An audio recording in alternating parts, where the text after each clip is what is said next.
Belichick's lost a step to me. I'm not going to do this. This is Anik Squared. Oh, what's up? Welcome back. Episode 4, Week 4 of the NFL. This is Anik Squared. Jon Anik, voice of the UFC. My name is Jason Anik. Don't really have a title yet other than the co-host of Anik Squared. Does that work? That does work. I love not having to drive the bus. It is so rare, having spent 20 years in that number one chair, so to speak, to be able to sit here. Not that I'm positioning myself as some superbly sharp NFL analyst, but to have you do all the intros, I just sit back and I could be drinking right now. I'm not. Well, I was thinking earlier today when I read some of these spots, that is when I hear your voice in my head the most. You know what I'm saying? The whole twin thing is like, that's when I hear you in my head, whether it's Modelo, Toyo tires, I'll shout out Toyo tires. But I just hear spots, you reading spots in my head. That's been part of the soundtrack of my life. Anyway, we talk NFL on this show. Every week we make 5 picks against the spread and against each other, going head to head. Our ultimate goal being to set ourselves up for the Westgate Super Contest, where we pick 5 games against the spread. Little more success, unfortunately, on Anik Squared than in the contest thus far. But that just kind of is what it is, man. Chomping through the first 3 weeks, not easy. I think next year, and by the way, it's $1,000 to enter the Westgate Super Contest. You can also enter the Circus Sports Contest as well. Great paydays on either side if you can figure out how to cash. As yet, I have not figured out that particular initiative. But next year, we're both going to have our own entries. And that's going to solve all of this noise, right? Because I do think part of the issue is, and this reared its head last year a little bit, we realized more success here than we did actually in the contest. And I do think when you have 2 heads, sometimes it can be better than one. I used to participate in the Super Contest back in the day. There were like 6 of us, UFC full-time employees, trying to pare it down to 5 games every week. It can be a nightmare. I want to go head-to-head against you, not just here on Anik Square, presented by DraftKings, but also in the actual Westgate Super Contest. I like it. So that's the solution. But yes, 6-9 out of the chute. Back to back to back 2 and 3 weeks. We're doing better here, obviously over 500, but the Super Contest has been just complete fucking struggle town so far in 2020. Yeah, we'll get into that. So let's take a quick look back at our week 3 performance. Well, we're as usual, hot, cold. Let's get right to our first segment, Tire and Ice, presented by Toyo Tires. Guys, the road ahead for this football season is uncertain, and there's definitely no map available for players, fans, or coaches. But in order to arrive at the big games, you need to get there safely. So the next time you're in the market for tires, there is no better option route than a quick slant to Toyo Tires. Whether it's a set of open country tires for the mountains of Denver or 4 new Celsius sports for a city like Los Angeles, you can ride with confidence and no regrets with their 500-mile or 45-day trial. Open roads await this fall. Hit up toyotires.com to find a dealer near you. Toyo Tires, open roads await. My Toyo tires are so fresh. Now, my wife drives the nicer car that has the Toyo tires. I drive a minivan. And my man Stan Shem, we're going to get some Toyo tires eventually, I think, on the minivan. That's like the dream for me. I'm going to drive a Honda Odyssey until I die, but the Toyos just take it up another level. Maybe we'll get that Howlerhead sponsorship, then get you one of those minivans. Dana White got that fresh Howlerhead custom minivan back in the day. All right, so we're going to get to the Super Contest. So 6-9 overall through 15 games. And so I believe it was 2-3, 2-3, 2-3, which that's a quick way to get 3 games under 500. Now you need a solid week, 4-1, just to get back to 500. Let's quickly talk about the losses first, as we do. Jets plus 2.5 versus the Patriots. Zach Wilson just shouldn't be in the 5. There is so much Zach Wilson noise this week, and rightfully so. The criticism coming from a number of different sources, Joe Namath chief among them. But I think even your most peripheral NFL fan, if you've ingested enough of Zach Wilson over the last 2 or 3 years, they can't start him this weekend, and yet that appears to be the plan as we sit here on Wednesday. They have signed Trevor Siemian. But shame on us for being on the Jets. The Patriots outfit is not very good either, right? I mean, they skirted out there, avoiding that Hail Mary to actually get the win. I know they're the better team, and shame on me for being so convicted in my belief that the Jets were going to end that 14-game Patriots winning streak. But yeah, you can't bet on Zach Wilson right now. And certainly when they play the Chiefs on Sunday night, I will be nowhere near the New York Jets. You know, and ultimately in this contest, like the next loss I'm going to talk about, I promise you, come game time, I didn't like that side at all. And that's just an inevitability. We can submit these picks Friday or Saturday really at the latest. And sometimes it's a little bit of a dance. For example, last week, we were hugely bullish on Seattle Seahawks early in the week. And then all this rumblings, the line moves because Andy Dalton apparently just everybody respects him to such a great degree where that line moves. And then we didn't play Seattle. But the Raiders -2.5 versus the Steelers. Really, I don't know how that gets in the 5. We both like the Raiders until Sunday. Then I love the Steelers. I did. Oh, our worst selection of the year. Right. Josh McDaniels. I mean, you heard Devontae Adams' comments, not a winning culture. Yeah, that's a direct shot at the head coach and perhaps some of the executives above him. I'm not even wired right now. Like I have no headphone. I got an earbud. Like I am so frustrated with that Raiders selection. I could just get up and walk off the set right now. There's nothing holding me down. There's no microphone. All right. So let's move on. And so this was another one that, so we played, and I almost have to talk about a win and a loss here. So we played the Cowboys -12.5. They lose outright to Arizona. We also played the Chiefs -13 versus the Bears. I guess we maybe felt like both of those games were going to go that way. Certainly the Bears, I'm in full fade mode on the Bears right now. And the Chiefs didn't do a lot offensively, but beat Jacksonville week 2. You knew they were going to explode offensively. So that felt good. But the Cowboys, I mean, credit the Cardinals head coach, Jonathan Gannon. I have to tell you, so the beginning of the season, right? It's his first as the head coach. A lot of people picked this team not to win a game. So there was a meeting, and he got a lot of shit for this, but meeting with all the players, right? And so at the end of his speech, or at one point, he says, and I quote, "Be who you are. Just understand I'm looking for fucking killers." I knew you would like that. Yeah. So, but anyway, yeah, they get a win against the Cowboys. Cowboys got the Patriots coming in town this week, but that was certainly square. And then our final hit of the 2, Dolphins -6.5 versus the Broncos. That was my favorite play of the week. You would have been on that on Anik Squared had I not been. Unbelievable, man, what the Dolphins are doing down here, huh? 70 points. Could have had 73. I just want to bring up an episode of Succession when you talk about killers, because there is a point, I believe, season 2 of that show. And don't worry, there won't be any spoilers here. But at one point, Logan Roy says to his son, Kendall Roy, I don't even know what these things. I know, but most people fucking do. You're all of these things, but you're not a killer. And it remains to be seen as to whether or not his son goes on to, in fact, be a killer. But yes, there are people who aren't killers, right? Zach Wilson, I don't know. Collegiately, was he some fucking killer? Because he doesn't seem to want the job right now, right? Yeah. And are you eating film? Well, and, talk about a mixed martial artist, right? And getting to that primal space. And Kenny Florian, your podcast host, talks ad nauseum about just, going in there to finish. You would think that Wilson would be so desperate right now, and I didn't intend to go back to him, right? I intended to go to the Dolphins, but I wanted to get that sort of killer reference in there. But you would think at this point, people in his family would be like, dude, just fucking eat film, just be totally desperate, totally immersed. He looks like his head is completely in the clouds, man. Like, I don't know if I feel bad for the kid or what. Dude, I just think the mental game is probably more important at that position, and I'm not sure if he's ever going to have it there. Yeah. I have to say about this contest, though, it's like Philadelphia -5 or -5.5 versus Tampa Bay.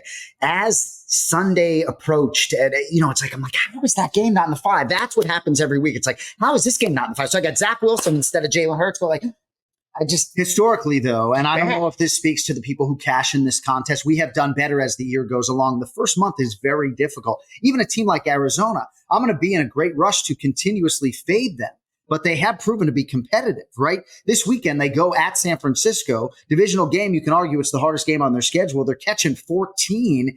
I'm going to be looking to fade that outfit again, although I do have respect for the leader of the killers, Jonathan Gannon. But yeah, but let me get to Miami, right? Because they put up 70 points, and this head coach is really something. And the quarterback, if he can stay healthy, obviously Tua has been a revelation. I think he's one of the favorites right now, co-favorites, if I'm not mistaken, to win NFL MVP.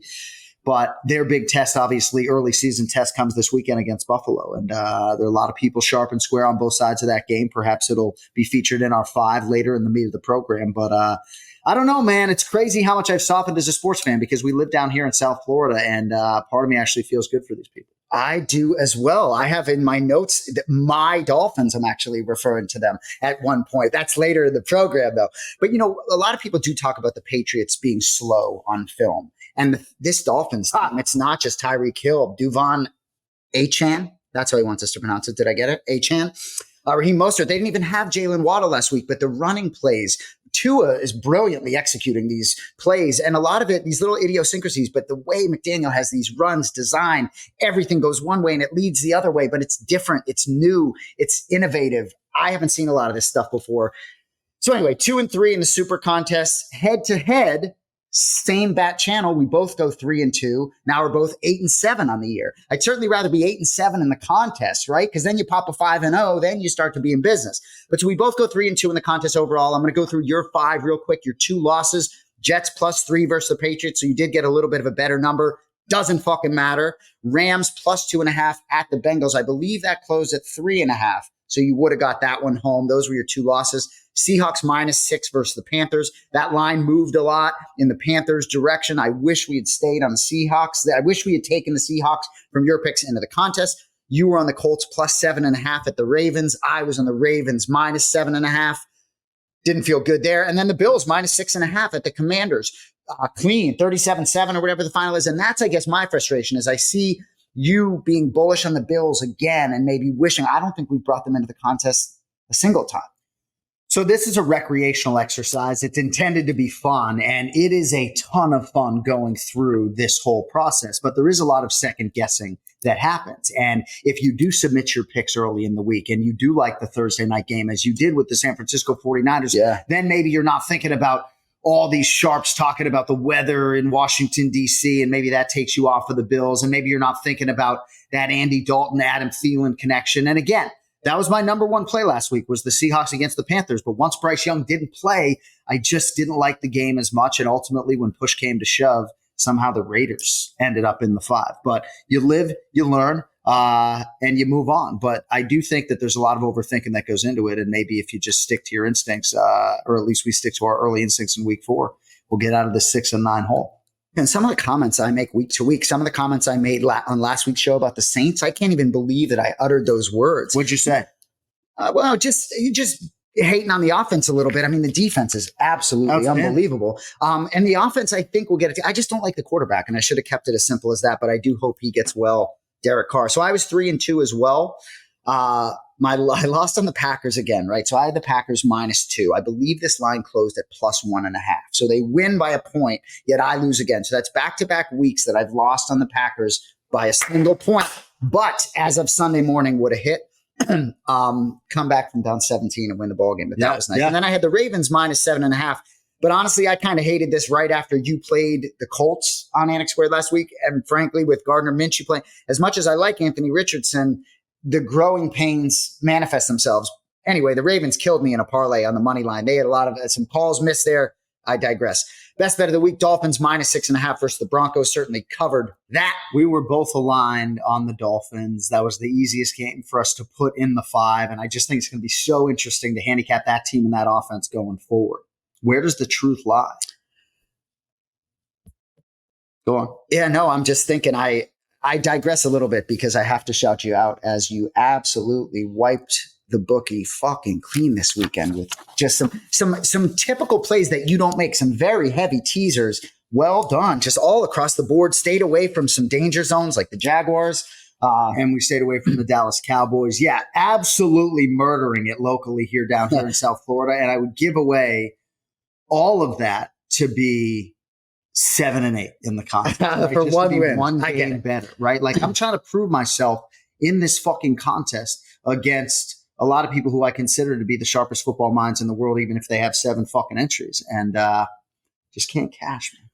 So you alluded to the fact that I played the Thursday night game on Anik Squared, 49ers -10 versus the Giants. I'm glad I got in. The 49ers just too good.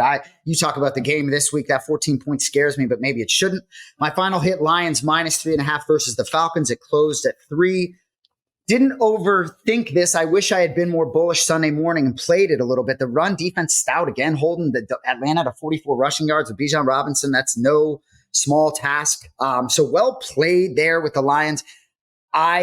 It's been a fascinating year for the Lions in a lot of ways for me because you win that game against Kansas City and then you have the setback, but a huge opportunity for them coming up tomorrow night in a ball game. So that's a 5, 3-2. Both of us go 3-2. Anything else you're chomping on week 3?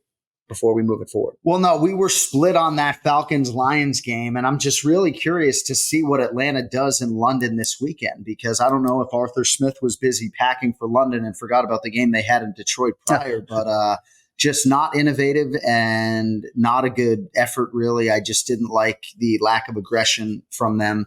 So I know Desmond Ridder obviously is not the answer at quarterback, but there are a few outfits right now in the NFL, Falcons and the Jets, where you feel pretty convicted in saying that their offense is not going to be able to. I mean, Bijan Robinson, I guess, would be some sort of variable in all of that, but the offense is not going to carry the day. Like the Jets-Chiefs handicap is so interesting this weekend. How do you not? I mean, 9.5's gone, 10 right now on DraftKings Sportsbook. I mean, how do you not? I do think there's a swift letdown after the Taylor Swift game. But how do you not look hard at the Chiefs right now, knowing that they're going to stick by Zach Wilson seemingly for another week? It's insane. For me, though, it's just more about not looking anywhere near the Jets. It's one thing if you want to slide Kansas City somewhere in there, but looking nowhere playing the Jets. All right, we got another celebrity guest this week. Let's get to our guest, week 4, Anik Squared. Ladies and gentlemen, another big-time celebrity this week. He is an athlete. He is an actor. He is a man. He is 40. Dude, podcasts all over the map, Fighter and the Kid, Below the Belt, Food Truck Diaries, stand-up comedy all over the country.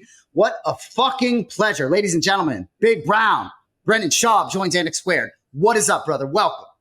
What's up, brother? You're a little too loose with the term celebrity, but I'll take it, man. There's some legit celebrities. I am not one of them. Well, you're sneaky Renaissance man. I always refer to Joe Rogan and Kenny Florian as much more the Renaissance man than I, but you do have a lot of layers, right? You're a fucking mountain biker. He left that out. So, no, but it's good to see you, man. And it's good to see you in a non-mixed martial arts setting. Like we talked to DC last week and I said, it's not like a UFC free zone per se, but it's nice to talk football, especially with a guy who played it at such a high level as yourself. So. Yeah, that's why when Jason hit me up, I jump at the opportunity to not talk about fighting. No, don't get me wrong. There's nothing I love more than the UFC, man. I bleed and die the UFC. But if I get a chance to elaborate on other things, like I was just in Spokane doing press and I was at a morning show, and it's, you're there to talk about comedy and the stand-up dates. And, they're all from punching people in the face to punchlines on stage. And I'm like, I've heard that a million times doing 10 years of stand-up. And then just the whole conversation, like, so is John Jones really coming back? I'm like, what? Yeah, he's back. What are we talking about? And I'm on national news. Like, what are you talking about, man? So I'm excited to talk some football, man.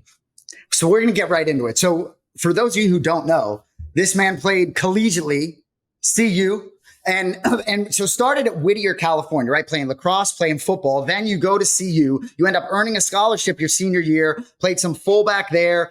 So for you, ultimately, were you more of a stud playing lacrosse? Because that sport's growing huge now. Was lacrosse bigger for you growing up than football?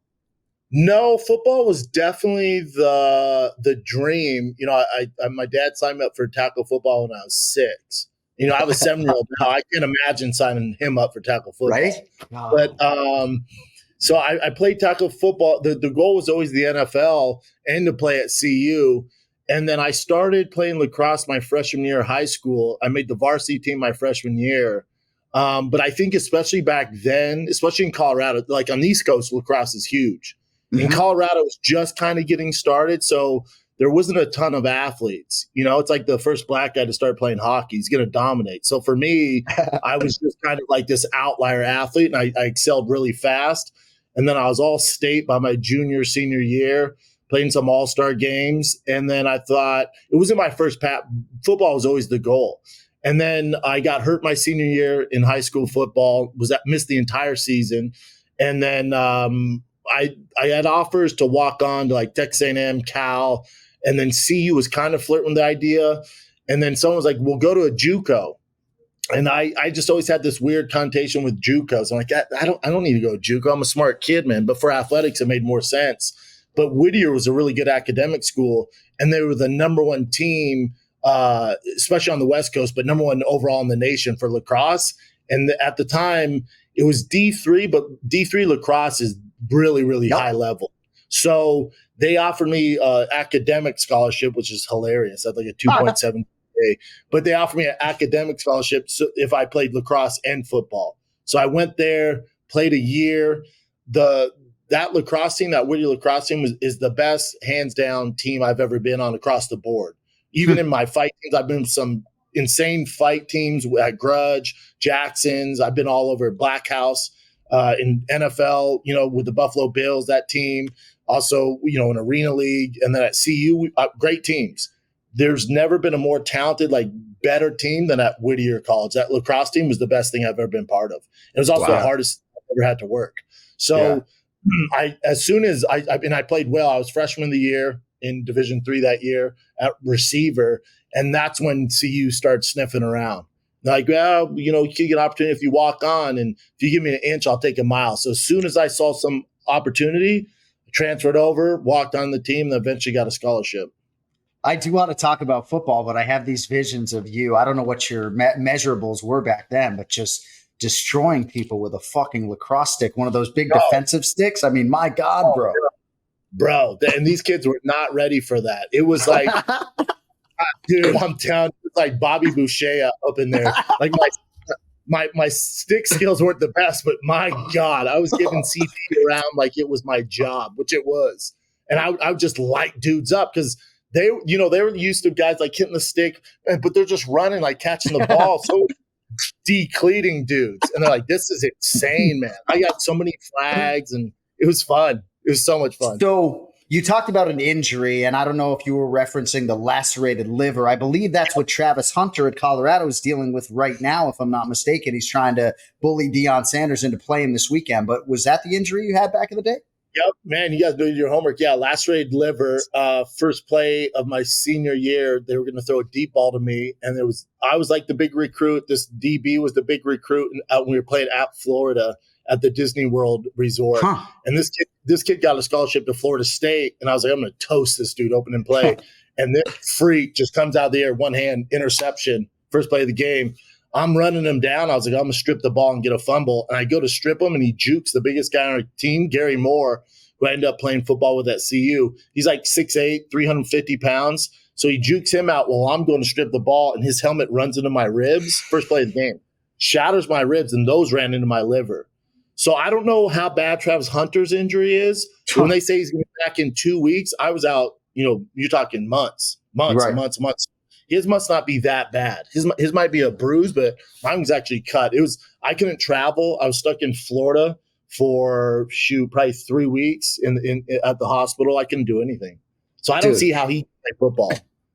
So you must be enjoying that, I would think. Little run. Even with the big loss last week at Oregon. I mean, it's got to be so fun to watch your team with Deion at the helm. We've already won. And I told people this before the season. I had anxiety because there's so much expectations on them. We won one game last year. It was awful to watch. The only team we beat was Cal. They're awful. So for us, if I would have told you at the beginning of the season last year, I went, hey, next year, we're going to start 3-0. We're going to beat TCU, who's ranked in the top 20. You go, you're out of your mind. If they do that, that'd be insane. Well, now everyone's moved the field goal posts. Like, well, they're top 5. BCS is like, whoa, I never said that. Top 5. You're out of your goddamn mind. We don't have offensive line, defensive line. But what Deion's done is absolutely nutsos. But again, people, because Deion's so loud and brash, and he didn't come up the same way as these other coaches, and he recruits a little different, and he's making all this noise. When you do that, it's very similar to Conor McGregor. He comes in, he's loud. We're all good if you're winning. As soon as there's a hiccup, the onslaught comes, and they're coming, and they're trying to tear you down. But Deion's built for this, man. There's nobody like him. He's built for it. He is one of one. A lot of people consider him the greatest greatest football player of all time. The response from the Black community has just been off the charts. And yeah, I would think for you as an alumni, this would just be absolutely just a gift from the gods, right? Because obviously there were times with Cordell Stewart and other times in your life where this was a really good school. But dude, I mean, this is going to be a really fun half a decade, I would think. Yeah, I can't wait, man. They need to back up the Brinks truck because they need to lock Deion into a 10-year deal because it's only a matter of time for an SEC team comes or something like that. But the amount of money he's bringing to the program, like they said in the first 3 games, he's made $90 million for the school in 3 games. It's insane. So it's insane. So they have to back up that Brinks truck. And I think he's going to stay there. I don't think he doesn't want to jump to the NFL. I don't think his particular skill set's going to be good in the NFL, but for college, he was made for this. But and these kids are buying into it. The big recruits that he's in, they're buying into it. But back to the CU stuff, like when I was there, we were good. Always top 20. Right. I played in 3 Big 12 North championship games, played Oklahoma, Texas, always went to a bowl game. So I'm used to that. And it's been rough lately. So for Deion to come along, it's just people just have to give them time, man. Give him time. Like next year, they're going to be better. Are they going to be top 5? No. Now in 3-4 years, that's like, to me, you look at the FSU coach, Florida State, they were awful. They're like CU. Yeah, they're a power. They bring this new guy in. First year, he wins 2 more games. Everyone's like, okay, improvement. But they're not, he's not on ESPN nonstop and he's not, ranting and getting all these big recruits. The next year he wins 4 more games. People are like, all right, we got something here. Next year he wins 5 more games. They're like, okay, he's in the right direction. This year, them boys are bad. Oh, man. FSU's a real deal, dude. FSU's damn good. That's how this goes. You got to give guys time. So with Deion, people just got to be patient, man. So does Sean Payton, as we transition to the NFL, need the same patience? I mean, certainly a disaster last weekend. You talk about the Brinks truck, man, certainly getting taken care of from those Walmart owners. I don't know. You were going to ask him about Russell Wilson versus Sean Payton, but I don't really know what to make of Russell Wilson or Sean Payton at this stage. But I mean, how do you feel about your NFL team? Yeah, my issue with it's like you could have Vince Lombardi coaching that team. If you don't have good players on the field, you're not going to win. So everyone made this big splash that Sean Payton's coming in. It's like, but it's the exact same team from last year. So we didn't add anybody. Our defense is good. Patrick Surtain, probably the best cornerback in the league. Right. But we didn't add anything, dude. And they're like, well, no, it's just a Russell Wilson problem. It's like, no, there's no weapons. I don't get it. So, dude, you lose 70-20, somebody has to get fired. Like it's not like college. Like Sean Payton's a proven coach. Dude. Like he's had it in the NFL. Now heads need to roll. That's why NFL is different than college. Dude, some of the tackling was really like guys were taking dives, man, at certain points. It was just pathetic. It was strange. So with your life, right? It's like you're doing comedy, all that. You're everywhere. You got children. Like, what are your Sundays like? Are you able to, or Saturdays or Sundays? How much football you actually get to watch? If I'm on the road Saturdays, I will watch every college football game I can till I go on stage at 7:00. Like I'll watch all of it. If I'm home, my wife and the kids like football too. My wife would know, like, if CU's playing and it's on main TV, like I can get those 2 hours to watch the game. Outside that, it's a little dicey, man. It's like, but also I don't enjoy the NFL game as much as I do college. I'm all in on college. I like that there's like, obviously 70-20 with the Broncos is unheard of. That's a whole nother issue. But the NFL, they're so damn good. They're so freaking good. There's just not the same, like the momentum can't really affect those guys. In college, I like they can be up 30-0 and lose the game 40-30. I like the amateur of it. I dig that, man. I love college. I'm obsessed with college. That's very interesting. Brendan Schaub with us here on Anik Squared. So I want to ask you about Colorado this weekend. USC seems like a fucking wagon. Caleb Williams is pretty good. 21.5. Buffalo's catching 21.5. I'm inclined to bet on Coach Prime. I don't think Travis Hunter's going to play, right? Despite his wishes. How much are you betting on this stuff, and what do you make of that game and that spread this weekend? Yeah, I definitely bet. I bet on the Buffs. I always tell people, don't listen to my picks. Don't listen to my picks or Drake's, right? We're both we're too bad at it. But when it comes to the Buffs, I think they're going to have a better showing than they did against Oregon. I think they know the pressure's on them. I think that Deion's going to, crack the whip on them. I think you're going to have do they beat them? Probably not. What's interesting is last year they asked me to come talk to the team, like do a speech before the USC game. And remember, they won one game. And I was like, who are they playing? Like SC. And I was like, I'll talk when you guys play like a CSU or Weber State. You got anything else coming up? So I passed on that. I don't need another L on my resume when they play SC. So, right? In town, yeah. So I passed on that. And then this year, we're trying to figure out a time for me to talk to the team. I'll talk to them this year. But last year, they were too soft, way too soft. Well, and I would think a lot of their players would love to get a chance to connect with you, and just given everything that you're doing and everything that you have done, even though you haven't fought in obviously a long time, you're very much connected to the mixed martial arts and the UFC world. And I think a lot of those guys, if the numbers that I'm leaning into are worth a damn, there's a lot of young football players that are pretty ravenous about their MMA support. So that would be cool for you to get reconnected with them. CU so big now. They had like The Rock there last weekend. You know, they had the Rock. They had Lil Wayne there. So I think I'm self-conscious now. I'm like, yeah, we'll figure it out. Yeah, but you're funnier than both. You're funnier than both those dudes, though. So facts. But the other problem is Shakur Sanders and those guys are making more money than I am. So it's tough. If they were amateurs, it's much easier to talk to these fellers. Now that he's pulling up Raybach, it's like, why am I listening to this dude? So we'll see, man.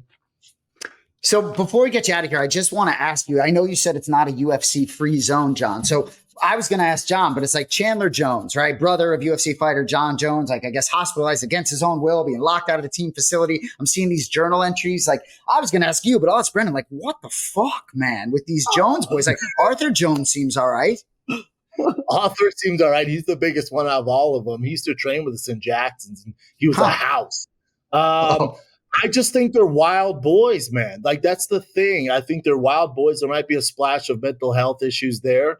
And both of them are so just great at what they do. And to be that great, you got to be a different type of person, man. Yeah. You know, and I think now with social media, if this isn't in the 90s, we don't hear about any of this. So the social media can switch things up. So it's not everybody should be on social media, including Chandler Jones. So I just think they're so damn good. They're outliers. They're just different. And when things are going bad, they're the same way. They're very vocal, and when things are going good, you get both ends of it. So it's dicey, man. I ran into John. We have the same sponsor, and they brought us in to speak to the staff. And I haven't seen John in years, dude. Anik, I'm telling you, bro, this dude is in shape. I was like, what the whoa, bro. And he goes, yeah, man, I'm getting in shape against Stipe. He goes, he's going the other direction. He's getting bigger. I'm getting leaner, tighter. I was like, this kid's going to be a problem. That is great to hear. I think that's the recipe for success too. Stipe seemingly has just been working his ass off. So it's nice to hear that Jon Jones is following suit. We got to let you go, my man, but we appreciate the time and all the insight. We wish your Buffaloes all the best this weekend. Brendan Schaub, don't be a stranger. Check out all of his content on YouTube, on Instagram as well, at Brendan Schaub. You got anything else for Big Round? No, just pleasure to meet you. Such an honor, brother. I appreciate you. You too, brother. Next time in person. You know, I love both of you, man. So whenever you need me, I'll reach out. I'm here, brother. You're the man. Thanks, B-Schaub. Appreciate it, guys. See you, fellas. Go Buffs. That a boy. The talented Brendan Schaub. Week 4, Anik Squared rolls on. Oh, dude, that man. Can you imagine him at fullback blocking for you? Imagine him with a lacrosse stick. My God, 240 pounds of 6'3" muscle with a lacrosse stick that's like 6'4". Sorry, come on. All right, so the NFL season is cranking along, and Sundays in my house are just as you would expect. I'm locked in, right in front of the TV, tapped into all things pro football, action all over the board. We at Anik Squared are happy to announce that we have partnered with our title sponsor, DraftKings Sportsbook, an official partner of the National Football League, to bring all new customers an exciting way to join in on the action right now. New customers download the DraftKings app, use our promo code SQUARED, that's SQUARED, bet just $5 and boom, $200 in bonus bets hits your account instantly. So don't wait any longer, get some skin in the game and download the DraftKings app now. Stay in on the action and use your $200 in bonus bets on DraftKings same-game parlays. Combine multiple bets together from the same game for a shot at an even bigger payout. If sports betting is not yet available in your state, don't worry. You can still join in on the fun with DraftKings Daily Fantasy and have the shot to win cash prizes. So download the DraftKings Sportsbook app, sign up using promo code SQUARED, bet just $5 on any wager and get $200 in bonus bets instantly. Only at DraftKings Sportsbook. All right, let's get to the head-to-head picks. I always say the meat and potatoes. It's because it's probably my favorite thing I do all week, except hanging out with my little girls, right? So the only part of this segment that is challenging and not super fun is the fact that we can't really talk about the NFL Monday, Tuesday, Wednesday, up until the time that we tape Anik Squared, because we don't want to know on which side the other falls. Talk about it with one another. With one another, exactly. So that's the only sort of issue, is that I might really like a game early on in the week, and I sort of have to keep that to myself. One thing I just want to say before we get into my selections.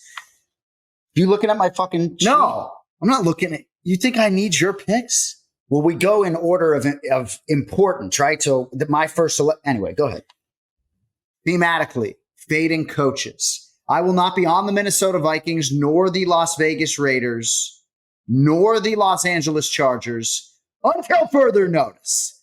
Kirk Cousins and Kevin O'Connell, is that his name? Kevin O'Connell? Yeah, it's his name. Patriots drafted him. Completely mangled the end of the game against the Chargers. Brandon Staley on the other side didn't do his team any favors. I like the aggressiveness overall, but I'm not going to be backing him as a coach and thereby his outfit until further notice. Thanks. So you all heard Jon Anik's faded coaches, right? So just make sure you lock that in. One rule, and I know he alluded to this, but just to remind you, as we go through our 5, we cannot have any duplicate selections. So, for example, if I select the Patriots with my first selection, John can't select that. So we need to sort of put our best picks to the front of the line. And we are giving you 10 free plays every week here on the DraftKings YouTube channel. And over the last 2 weeks, those selections are 6 and 4. Correct. All right. So for the first time in a long time, certainly for the first time all season, I like a lot of games on the board. I picked first last week. Get us started. What's your first selection? Week 4. First selection for me will be the Packers plus 1.5 Thursday nighter home to the Detroit Lions. Detroit has won 3 straight in the series. This is really just a bet on Green Bay getting healthy and getting points in primetime at Lambeau Field. Christian Watson is vowed to play, even if he had not been medically cleared as of Tuesday. Aaron Jones limited to practice Tuesday. He did participate, though. That's a good sign. Now, after this game, schedule-wise, the Packers get a nice break until a Monday nighter at Las Vegas. That's in week 5 before they go on the bye in week 6. So a real good shot for the Pack to go into the bye at 4-1. Could have easily been 5-0 if they had handled business against the Atlanta Falcons. I think they beat the Lions at home. Packers plus 1.5 to lead my card for week 4. I like it. So what's interesting is we just came up with something on it. So my 4th selection right now, which I'm going to reveal now, I'm going to do 2 in a row, but I'm going to reveal it now because I'm going against you head to head on the Thursday night. So that's a little tweak we have, right? I could have held back on that, but I need to talk about it now because you just brought it up. You talk about that. So I'm on the Lions. I am drinking the Dan Campbell blue fucking Kool-Aid all day. So this is my 2nd consecutive week playing the Thursday night game, and I'm not going to just ignore that game. I can't ignore it. But, both teams are banged up, but I think Detroit's getting healthier. You talk about Christian Watson, Aaron Jones. They're not necessarily going to play. David Bakhtiari not necessarily playing either. The game's tomorrow. Green Bay squeaks out an 18-17 win last week, down 17-0 early. But for me, you're still getting shut out 3 quarters. Detroit has the 5th best run defense in the league. If Aaron Jones doesn't play, they're going to be one-dimensional with still a young quarterback. To me, if the Lions are going to take the next step and they're going to go to the postseason or win this division, they got to handle business here as a slight road favorite against, to me, a team that is inferior. The Lions host the Panthers next week, a little extra rest. You have to think that's an extremely winnable game at home. Dan Campbell's boys need to get this done on Thursday night. Thrilled to go against you. I was going to try and convince you to put this in the contest, so that'd be an interesting conversation. So my quote-unquote first selection is the Lions minus 1.5 at the Packers. I don't mind playing the Thursday night game. I just know, at least here on Anik Squared in 2023, head-to-head, 2-0 against the Boca Bun. So the Boca fucking Bun. The Boca Bun. That's the Boca All right, Bun. I'm going to let you roll ahead. He just got 8 inches cut. Still plenty of lettuce upstairs. Still another fucking 8, 10. All right. You said you were going to go back to All right, I got to do it. I called them my Dolphins earlier, and I'm never going to adopt them and become a Dolphins fan, but I am rolling with the Dolphins. His eyes are lit up, so he's probably on the Bills. I'm on the Dolphins plus 3 at the Bills. When Washington beat the New York Giants in 1966 and scored 72 points, you think they were dogs next week? with your local bookie after putting up 72. Miami Dolphins put up a 70 burger, still underdogs. I understand what Buffalo has done in back-to-back weeks, but I'm going to take those 3 points. I'm going to add them to whatever total the Dolphins want to put up. I think they're averaging 43 points a game. To me, another scheduling advantage for Miami, getting a cold weather team, not in the heart of the winter. I understand what the Bills have done, and your Buffalo Bills, I bet you wish you had a Super Bowl ticket, but the last 3 matchups with these 2 teams, the Bills won the last 2 by 3 points. Prior to that, the Dolphins won by 2. I think the Dolphins win this game. I think the Bills, Bengals, and Chiefs are going to be looking up at this juggernaut from South Beach all season. Give me the Dolphins +3. Pick 2. Week 4. So I just realized I prepped 6 games today. So hopefully there's some agreement and I can pivot off of one of these.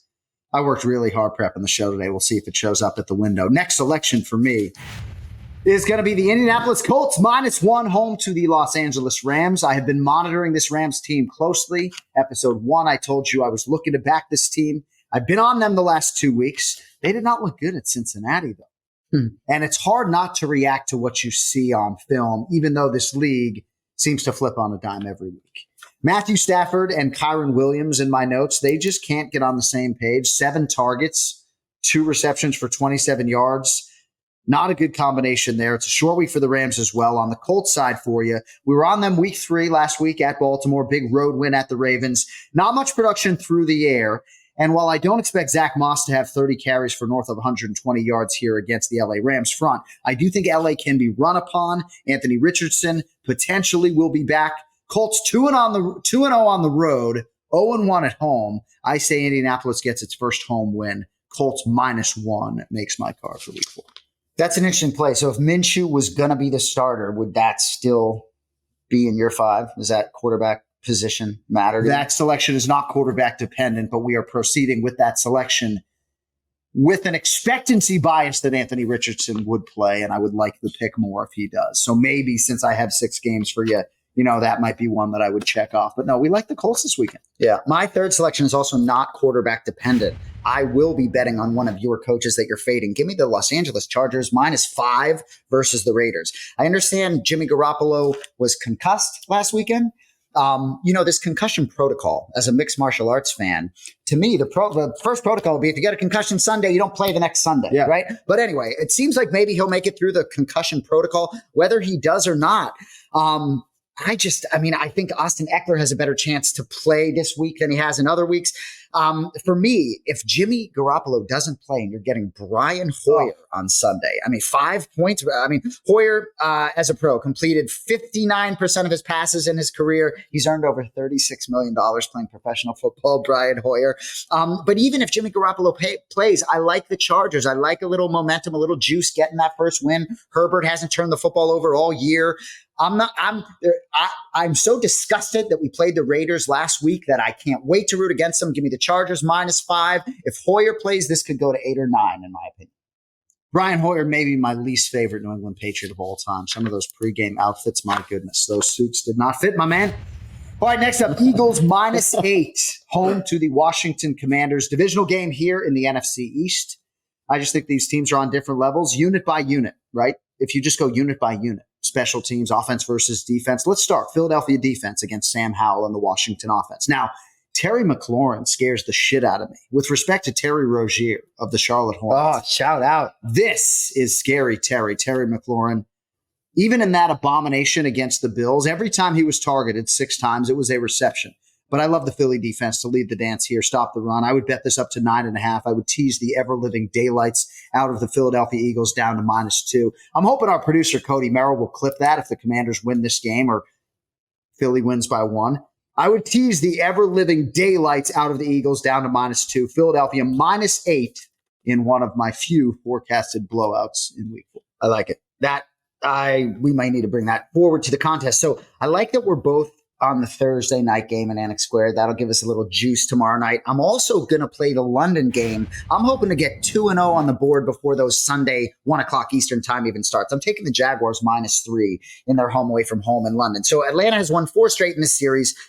I think all of those, though, with Boston College's Matty Ice at the helm. So for me, I think Desmond Ridder, I don't put him in the category as Zach Wilson like you do, but that offense is still limited. I expect a bounce back from the Jaguars. Last week was a weird game. They lost the turnover battle 2-0, but they couldn't get off the field on third down. But they outgained the Texans despite losing by 20. I expect them to get it right on offense, cover the small number with ease. I like the Falcons. It's a team that I root for.